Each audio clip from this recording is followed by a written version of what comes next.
तुम तो कॉपी करी फेल हवा लोक कॉपी करुच कि फेल होगी आउरी बेहिया मुह टाण भाया कथा कौच मोहन माझी सरकार 2 वर्ष कहीं से स्टेप नहीं पाने यार कारण कौट ना कौटी पांडियान सिंड्रोम जो कहते एपर्यंत ये दल में बंची डीएमके करूला हिंदू धर्म को खत्म करने को चेष्टा करूला कहला हिंदू धर्म गोटे डेंगू मलेरिया सी खत्म हो गला पांडियान बर्तमान 2 मंगर गोड़ देते एपटर बीजेपी आड़े अच्छा सेपटर बीजेडी अच्छा 2 वर्ष भितर बीजेपी सरकार क्या कार्यानुष्ठान ग्रहण कर बीजेपी बर्तमान माँ बापा किए अच्छा लगुच ये जो चटु आमिष बेंटन आमिष पॉलिसी चलो ना लोक मैंने सब जानते पश्चिम बंगाल लोक बोका नुहति आ जो मैंने कहते एमाने ये कौन जो भोट चोरी कर जीति भोट चोरी कर जीति कल्याण बानार्जी की छेचिदेले आउ अभिषेक बानार्जी की छेचिदेले लज्जा अच्छी तुम मुह को लज्जा अच्छी किसी बाट न देकी परीक्षा तुम तो कॉपी करी फेल हवा लोक कॉपी करुच कि फेल होगी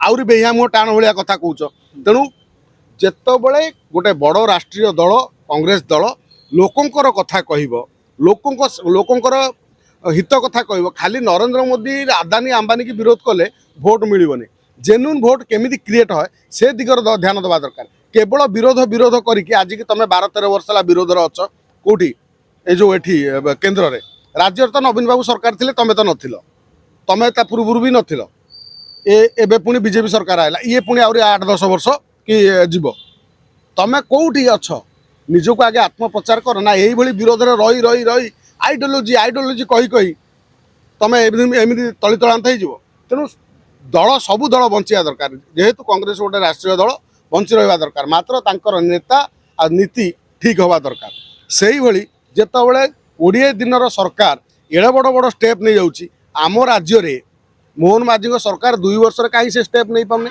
यार कारण कौट ना कौटी पांडियान सिंड्रोम जो कहते एपर्यंत ये दल में बंची पांडियान जो सिंड्रोम आज जेतबले सबू नेता दल छाड़ुंट पांडियान कथा कहला बेलू प्रमिला मल्लिक पलि कहते सी स्वार्थपर जी आउ केतरा नेता आउट कुजी नेता भी आउट कहते सबू स्वार्थपर सी सबू स्वार्थपर जी दल छाड़दे तमें जो माने जो स्वार्थवादी पूरा माने निस्वार्थपर जो माने पांडियान को तेल मारुच ना कि पांडियान को तेल मारे तो निस्वार्थपर आउ जी दल छाड़देला सी स्वार्थपर हो गला एटी कथा पड़ी समस्ते जिते आलिगेसन लगुच सबू भूल तमें जहाँ कौच से ठीक यही कथा कहीकि अहंकार करके दल जमी बुड़िला जमी टीएमसी बुड़िला ममता बानार्जी सेमती केजरीवाल बुड़िला सेमती लालू पुअर बुड़िला सेमती समाजवादी पार्टी अखिलेश यादव बुड़िला यही डीएमके करूला हिंदू धर्म को खत्म करने को चेष्टा करूला कहला हिंदू धर्म गोटे डेंगू मलेरिया सी खत्म हो गला आउ एठी नवीन पट्टनायक जो 24 वर्ष अहंकार करी जो भाई नेता उत्पात होते सी खत्म हो गले तेणु तुम ये अहंकार करी निजको केवल शेष करने छड़ा आउ किसी दुर्गति ना किंतु सर्वोपरि भी एभली आटाक एभली निर्यातना को एभली कौन गणतंत्र एभली हिंसा को आम विरोध करुचु एभली कौन समय कौन जगार ये गणतंत्र को आईन को हाथ को नवा उचित नुह कि एति कथा पड़ी ए कथारू कांग्रेस आत्मचिंतन करू अधीर रंजन चौधरी को थरे पचरा जाऊ जे सेठी कौ भली अवस्था चलीला जदि तुम नेता तुम न पचारि पार्छ ताले तुमर जे विरोधी दल नेता अच्छा अधीर रंजन चौधरी कौटी कलिकतार पचार सेठी टीएमसी लोक मैंने कौन करुले कथा पड़ी जी जो भली कर्म करता से फल सी भोग तेणु आम ये कहीकि किसी लाभ ना आम सर्वोपरि कहवा गणतंत्र में हिंसार स्थान ना कौन से लोक हिंसा को आपणा उचित नुह आईन अनुसार समस्ते जावा दरकार समय को अपेक्षा करिया दरकार कहार गर्व रही नहीं कि रहिबो नाही।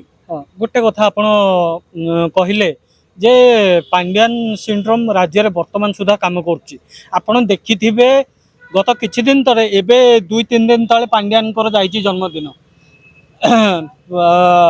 किंतु जदि पांडियान को कथा किछि पांडियान चेला चामुंडा कहउचंती जे राज्य रे जो 2 वर्षर सरकार बीजेपी रो सेठी आउ किछि राज्य रे वर्तमान ठीक चलिनी वर्तमान आईन श्रृंखला परिस्थिति देखु से पांडियान तांकर किछि समर्थक कहि परिबा से माने सोशल मीडिया लिखुचंती पांडियान फेरी आसंतु तो जदि पांडियान फेरी आसंतु पांडियान अछंती वर्तमान बीजेडी रे काहे कि मुह लुचै कि प्रच्छद पटर रही कि सब काम करुचंती सीधा काहे विजु जनता दल ने जॉइन करके ऊपर को आसुना आगु को सामना अतीत रे कहिछि पांडियान सीधा सीधी भाव में आसी राजनीति सक्रिय हूँ ମାତ୍ର ପାଣ୍ଡିଆନଙ୍କ ପାଇଁ ଯୋଉମାନେ ଏଠି ବାହାରେ ଆସିକି କହୁଛନ୍ତି ବା ମତାମତ ଦଉଛନ୍ତି ସେମାନେ ପାଣ୍ଡିଆନକୁ ଠିକ ସେ ଜାଣିନାହାନ୍ତି। ପାଣ୍ଡିଆନ ବର୍ତ୍ତମାନ ଏ ଦୁଇ ମଙ୍ଗର ଗୋଡ ଦେଇଛନ୍ତି। ଏପଟର ବିଜେପି ଆଡେ ଅଛନ୍ତି, ସେପଟର ବିଜେଡିରେ ମଧ୍ୟ ଅଛନ୍ତି। କାହିଁକିନା ବିଜେଡି ଆଡେ ନଥିଲେ ବିଜେପି ଆଡେ ରାଜ୍ୟରେ ଏଭଳି ଢିଲା ଶାସନ କାହିଁକି ହଉଛି?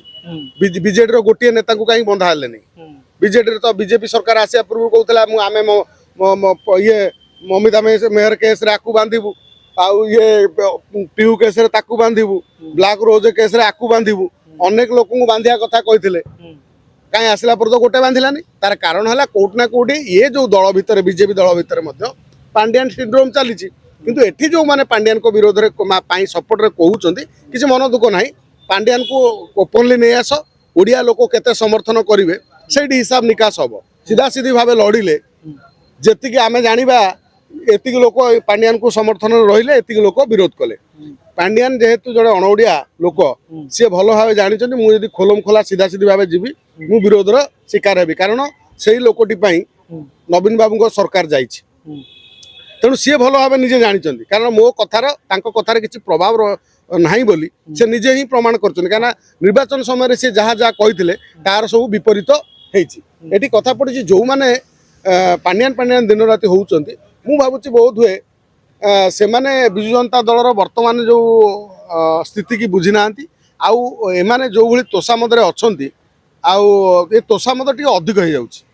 ଆମେ କହିବା ନିଶ୍ଚିତ ଭାବରେ ପାଣ୍ଡିଆନ ତମେ ଫେରିଆସ, ବିଜୁ ଜନତା ଦଳରେ ସମ୍ପୂର୍ଣ୍ଣ ଭାବରେ ଦାୟିତ୍ୱ ନିଅ, ନେଇକି ବିଜୁ ଜନତା ଦଳକୁ ଚଲାଅ। ବିରୋଧୀ ଦଳ ଗୋଟେ ଭଲ ଷ୍ଟ୍ରଙ୍ଗ ବିରୋଧୀ ଦଳ ହେଇକି ଠିଆ ହୁଅ, ଦେଖିବେ ଆପଣଙ୍କୁ ଓଡ଼ିଶାର ଲୋକ କେତେ ସମର୍ଥନ କରୁଛନ୍ତି। କିନ୍ତୁ ଆପଣଙ୍କୁ ଲାଗୁନି କି ଭାଇ ଯଦି ପାଣ୍ଡିଆନ ଆଗକୁ ଆସନ୍ତି ତ ବିଜେପି ଯୋଉ କଥା ପାଇଁ ବିଜେପି ଆଜି ପର୍ଯ୍ୟନ୍ତ ପାଣ୍ଡିଆନଙ୍କ ଉପରେ ହଉ କିମ୍ବା ବିଜୁ ଜନତା ଦଳର ଯାହା ଯାହା ନାଁ ସବୁ ବିଭିନ୍ନ ଆପଣ ଯୋଉ ଘୋଟାଲା କୁହନ୍ତୁ, ବିଭିନ୍ନ ନାରୀ ଧର୍ଷଣ ଶିଶୁ ଅପହରଣ କଥା କୁହନ୍ତୁ, ଯୋଉ ମାନଙ୍କ ନାଁ ଅଛି ତାଙ୍କ ଉପରେ କାର୍ଯ୍ୟାନୁଷ୍ଠାନ ହବ, ସେଥିପାଇଁ ଡରିକି ପାଣ୍ଡିଆନ ଆଗକୁ ଆସୁନାହାନ୍ତି କି? ଆରେ ଭାଇ 2 ବର୍ଷ ଭିତରେ ବିଜେପି ସରକାର କାହା ଉପରେ କାର୍ଯ୍ୟାନୁଷ୍ଠାନ ଗ୍ରହଣ କରୁଛି? ବିଜେପିର ବର୍ତ୍ତମାନ ମା ବାପା କିଏ ଅଛନ୍ତି କି ଲାଗୁଛି? ଏଠି ଅନ୍ୟ ରାଜ୍ୟରେ ବିଜେପି ଯୋଉଭଳି ସରକାରରେ ଚାଲିଛି, ଆମ ରାଜ୍ୟରେ ତାର ସମ୍ପୂର୍ଣ୍ଣ ଓଲଟା ଚାଲିଛି। ଆମ ରାଜ୍ୟରେ କଣ ପାଇଁ କିଏ ତାଙ୍କ ମୋହନ ମାଝୀଙ୍କ ବେକକୁ ଅଦୃଶ୍ୟରେ ଚିପିକି ଧରିଛି କିଛି ଜଣା ପଡୁନି। ମୋହନ ମାଝୀ ଗୋଟେ ସଠିକ ଷ୍ଟେପ ନେଇ ପାରୁନାହାନ୍ତି। ତାଙ୍କର ଦଳ ଭିତରେ କିଏ ବାବୁ ସିଂ ହୁଅନ୍ତୁ, ଅପରାଜିତା ଷଡଙ୍ଗୀ ହୁଅନ୍ତୁ, ତାଙ୍କର ବଡ ବଡ ନେତା ମନମୋହନ ସାମଲ ହୁଅନ୍ତୁ, କାହା କଥା କାହା ସହିତ ମ୍ୟାଚ କରୁନି। କେହି ଗୋଟେ ଏକତା ଏକରେ ସ୍ୱର ଏମାନେ ଉଠେଇ ପାରୁନାହାନ୍ତି। ତାମାନେ ଏମାନେ ସଠିକ ଭାବରେ ଡିସିସନ ନେଇ ପାରୁନାହାନ୍ତି ମୁଖ୍ୟମନ୍ତ୍ରୀ ଓଗେରେ। ତେଣୁ ଏମାନେ କମ ସେ କମ ମୁଖ୍ୟମନ୍ତ୍ରୀ ଯିଏ ଅଛନ୍ତି, ଯଦି ଆମେ ବିଜୁ ଜନତା ବିଜେପି ସରକାର ଏଭଳି ଆଉ ତାଙ୍କର ତ ଏବେ କଣ 2 ବର୍ଷ ପୂର୍ତ୍ତି ହେବ ବୋଲି ମୋଦି ଆସିବେ, ଏଠି ଆଶ୍ଚର୍ଯ୍ୟ ଲାଗିବା କଥା କିଛି ନୁହଁ। ଯଦି ଆସୁଛନ୍ତି ଆସନ୍ତୁ, କିଛି ମନ ଦୁଃଖ ନାହିଁ, ମୋଦି ଆସନ୍ତୁ, ତାଙ୍କର ଅମିତ ଶାହ ଆସନ୍ତୁ, ଯିଏ ଆସୁଛନ୍ତି ଆସନ୍ତୁ। କିନ୍ତୁ ଏଠି କଥା ପଡିଛି ବିଜେପି କୁ ଟିକେ ଇନ୍ଧନ ଦେଇକି ଯାଅ। ଯଦି ଏଭଳି ଚାଲେ 2029 ଯୋଉ ନିର୍ବାଚନ ହବ, ଏ ନିର୍ବାଚନରେ ଏମାନେ ଅମାନତ ହରାଇବେ, ଏମାନଙ୍କୁ ଆଉ ଲୋକ କେହି ଗ୍ରହଣ କରିବେନି। କାରଣ ଲୋକ ଆଉ ବିଜେଡି ଦଳ ମଧ୍ୟ ସେଭଳି ସକ୍ରିୟ ଭାବରେ ରାଜ୍ୟରେ କାମ କରୁନାହିଁ। କେତେ ଲୋକ କିଛି ଜଣ ମାତ୍ର ଯାହା କହୁଛନ୍ତି, ଯୋଉମାନେ ରାଜନୀତିରେ ର ଅକ୍ଷର ଜାଣିନାହାନ୍ତି, ସେମାନଙ୍କ ଉପରେ ଲୋକଙ୍କର ଭରସା ପାଉନି।